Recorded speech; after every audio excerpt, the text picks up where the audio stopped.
the classic tale of a student harboring a crush on their teacher. In this captivating story, meet Shukun, a lad who, like many before him, finds himself smitten with his English teacher. I mean, who can blame him? The teacher in question is certainly a head-turner if you know what I mean. In a moment of youthful spirit, Shukun decides to pop the question. Yes, the marriage proposal kind. Now, any sane teacher would probably chuckle, give a gentle pat on the head, and move on with the lesson. But not this teacher. She decides to humor the boy, throwing out a casual response that he needs to grow up first. Here's the kicker. Shukun takes this more seriously than a Shakespearean tragedy. He decides to hold the teacher to her words and patiently waits for the magical age of 18. Unbeknownst to the teacher, this whimsical promise is about to turn her life upside down. It has been many years since then. Sensei, while in a drunken state, recalls. Around middle school, Shutaro dropped out of her class, but still came around occasionally, asking her if she had found herself a boyfriend. However, it has been 5 years, and he stopped visiting her entirely, right around the time of his school entrance exam. Now, the once-loved teacher is grappling with feelings of jealousy. Nowadays, even kids in elementary schools have girlfriends and boyfriends, while she still has a lackluster love life at the ripe age of 35. With thoughts of Shotaru's childhood promise lingering in her mind, she assumes he's probably moved on, grown up, and found himself a girlfriend. She starts dreaming of another romantic proposal like Shutaru's, preferably from someone her own age. But alas, daydreams won't get you far in the dating world. So, she takes matters into her own hands, whipping out her phone in a quest for love through a dating app. Just as she's about to venture on a virtual journey of romance, fate knocks on her door, literally. The doorbell rings, and guess who's standing there? Shutaru, ready to fulfill their childhood promise of marriage. But hold on, he's not the little kid she remembers. He's transformed into a handsome young man, a sight that leaves her utterly dumbfounded. As he stands there awkwardly, he asks if he grew up too big for her liking. Maybe she's not into guys like him. The sensei frantically scrambles to explain that he's, indeed, her type. She notices his school uniform. Shutaru explains this unexpected visit. He was on his way back from school when he decided to swing by for a surprise visit. More importantly, it's his birthday, so he wanted to make it the first day of their relationship as well. However, Sensei isn't very keen on becoming a criminal. He reminds her that he is 18 now, so it shouldn't be a problem. He also teases her, asking if she already has her eyes set on his body. In a nervous voice, she quickly tells him to knock it off with the dirty jokes. It all started as a childhood crush, love at first sight, when the beautiful sensei appeared at his doorstep, radiating angelic vibes like the morning sun. She politely asks if his parents are home, but little Shotaru stands there, admiring her beauty. His daydreaming session is interrupted as his mother finally comes.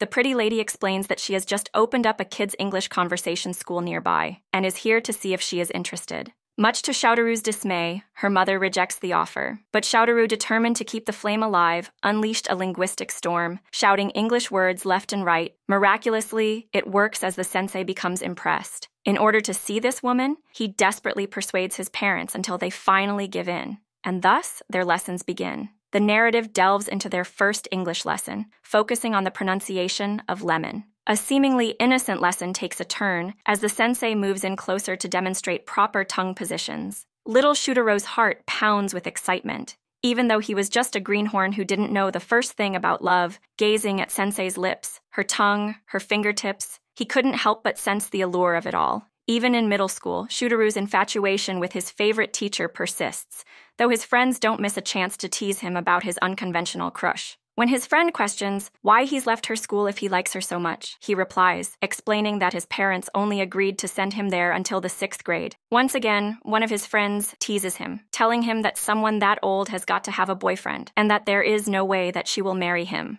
Another one of his friends presents him with a grim reality. It will be another 5 years until they turn 18. By then, they would have grown taller and they would have more facial hair. They would end up looking like their dads. What will he do if by the time he turns 18, he isn't the kind of guy she likes and she turns him down? Anxiety-ridden, he starts visiting the sensei weekly, bombarding her with questions about boyfriends and her likability. He even joins the baseball club after finding out that it's her favorite sport. Not only that, but he also started waxing just to look like her favorite player. However, a twist in the tale occurs when Shotaru, driven by his relentless pursuit, succumbs to an injury. Osgood Schlatter's disease, a consequence of his excessive sports activities. For a whole year, he experiences shooting pains throughout his body. Now in puberty, Shutaru could see his body change right before his eyes. His face begins to look like that of an adult. Feeling anxious and embarrassed, he stopped visiting sensei, As expected from a young and handsome man, he soon found himself on the receiving end of many love confessions. However, with his eyes still set on Sensei, he turns each of them down. This comes much to the annoyance of his friends who can't help but feel jealous. Each time he would explain that he is in love with someone else. His friends tell him to give on that Sensei already, but he isn't bulged. Now it's finally that time. He is about to turn 18. Shutaru shows a picture of Sensei's favorite player to his friends, asking them if he looks like him. His fondest hope is that she will see the resemblance and fall in love with him. Friends being friends, they remind him of all the possible scenarios that his confession could go wrong. If any of those scenarios come true, his long first love will come to an end. The present unfolds with the Sensei, speechless and overwhelmed by the sudden confession. Shutaru, unable to contain his admiration, sees her as cute as ever. Sensei, blushing and panicking, rejects the idea, stating he'll always be like a child to her. In a surprising turn, Shutaru embraces her, asserting that he's no longer a kid but an adult. She found herself at a loss for words, the gravity of the moment hanging heavy in the air. Finally, she gathered her thoughts and declared, "We can't." To her, Shutaru is still a child, regardless of his age. The shock on his face is noticeable as she pushes him away, admonishing him for pretending to be an adult and initiating a hug. She starts lecturing him like a proper teacher, about him being out so late even though he is a student. Most importantly, she asks if he even understands what marriage is. How can he provide when he doesn't even have a job? She lectures him about how marriage works. It isn't something that you can just simply ask someone to do. Meanwhile, Shutaru simply stands there with a blank expression. Instead of listening to her, all he can think about is how it has been so long since she chewed him out like this. She starts pushing him, telling him to go home. After hearing all of her scolding, he has only one question on his mind. He asks her if she will marry him if he graduates and gets a job. Unable to formulate a response, all she can do is blush and hide her face. She tells him that no matter what she promised him as a kid, his dream about her is just too much. For one, she is 17 years older than him. On top of that, she doesn't even have any hobbies. On her days off, she just lazes around all day drinking. Her only skill is speaking English, and that's it. While saying this, she recalls her past tragic dating life. She was told by her boyfriend about how boring she is. All she ever wants to do is watch a movie or grab a snack. Her boyfriend broke up with her after telling her that she was bland. This past trauma fizzles in her current situation as she tells Shutaru that she is uninteresting. Dating her would be boring. With tears in her eyes, she tries to make him understand that he is still young. He can find a cuter and more energetic girl. However, Shutaru simply stands there smiling. He asks her the same question he did when he was a kid. "Sensei, do you like me?" Hearing this, she can't help but start crying. She remembers their past when she would always give him the same reply, that she would always love him. Tears start trickling down her face. Shutaru gently takes her hand and tells her the same thing she always told him, that he will always, always love her. Sensei becomes flushed red with embarrassment. He apologizes for having this important conversation when she is still drunk. He promises to think about his future, like she said, and show her that he can become a functioning member of society. He tells her that he will keep confessing to her until she gets a partner and finds happiness. Sensei is left confused and asks him why he is doing this. He is a handsome man. He can easily find another girl, so why is he stuck on her? In response, Shutaru begins to chuckle. He reminds her that he has been crushing on her for 8 years. At this point, he is not in a rush to head to the final result. Also, he tells her that she isn't boring like she said. To him, she is cute and mischievous. She is the most fun when she is panicked and flustered. Although she is sloppy sometimes, he likes that part about her the most. He gently places his hand on her cheek and confesses that ever since they met, she has been his morning sun. Sensei puffs up her face, trying to hide her embarrassment. She tells him to stop trying to sound cool and pushes his hand away. She makes him confess that he only said that because her name is Hinata, which contains the character of sun.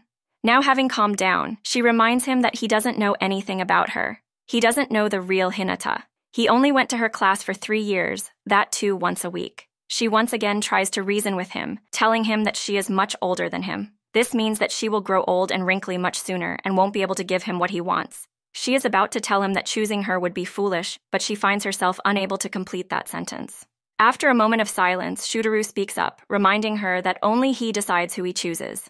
He reveals that he has already given some thought to their age gap. He knows that people will talk, but that still isn't enough to quell her worries. Shutaru is someone who always strives to live in the now, and now he loves her and isn't worried at all. Whatever happens in the future, this moment will never change. He asks her to believe in that just a little, Taken by his sentiments, she tells him that he is very sincere. However, humans are prone to change, and not always for the better. Shooteroo uses this opportunity to tease her. He tells her that he hopes that she will change one day, and also comes to love him.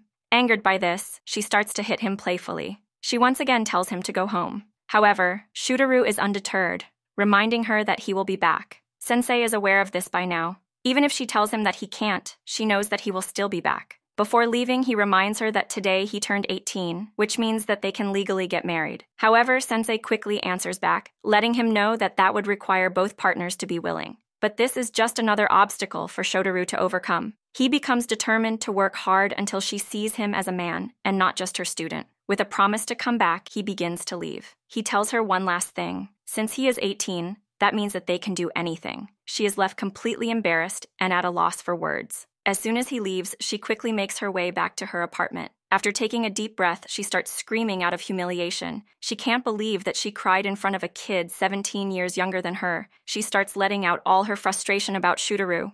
While preparing a bath to let out some steam, she reminds herself that she can't fall for all his sweet talk. However, even she can't deny that hearing his words made a thrill shoot through her body. Although she doesn't exactly know why, she couldn't stop her tears from flowing. Maybe, just maybe, he is the man who can mend her broken heart. She quickly slaps her face to try and get a grip.